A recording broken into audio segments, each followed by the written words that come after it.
Happy wedding, gang. Bilak na ko.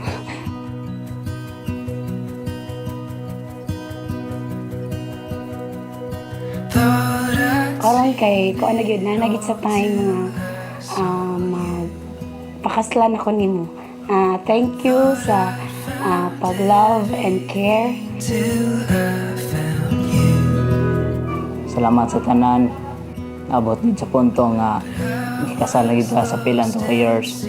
Bisan pa man sa mga atong nagian pero untabi nga pero yung tanan.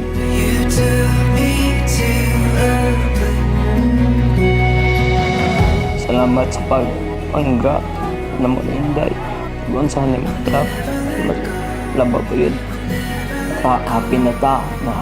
Nakasal na ta. Wala na ilang mga kakulian. Ta. Salamat, King. I love you. Thank you sa tanan nga bisag dagan kay taw struggle nga na agian ni unong gihapon ka nako and I love you. Munang sa panglaot nga magkaabot ta diha sa misa kay magkaabot gani ang banag asawa ang banag asawa diha sa Ginoo sa misa, posible nga silang duha magkatakdo pod. Congratulate yourselves. Kay kung sakto na nang nimo pagsabot ang kalisod, part biya na simong paghigugma. Mana, maminaw tas Ginoo, ang banag asawa maminaw sa Ginoo, kay kung magkatakdo ng iyang pagsabot sa kalipay ug sa Ginoo, ang banag asawa pod magkatakdo pod sa ilang pagsabot sa kalipay.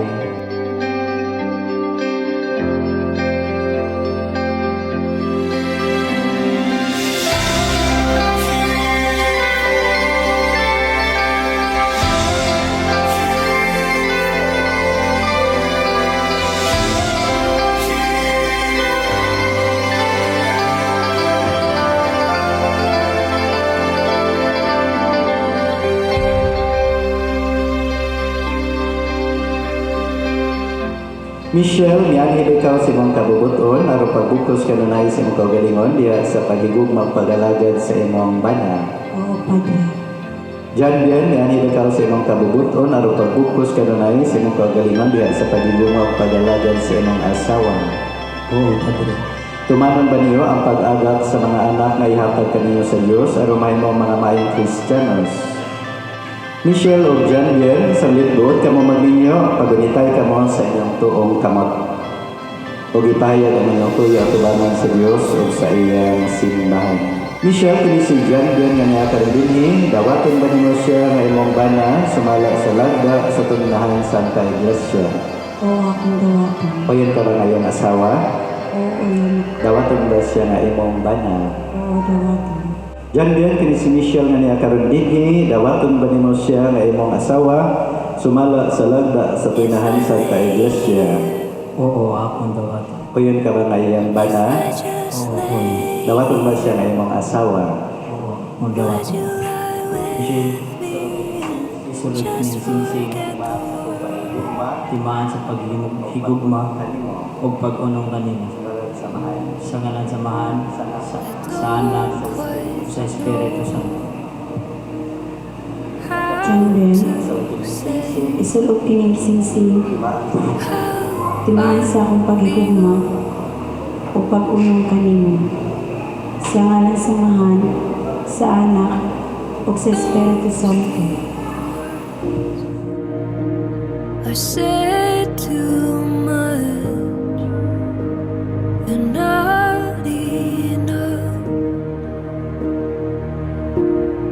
If I lay here, if I just lay here, would you lie with me and just forget the world? Forget what we're told.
if I just lay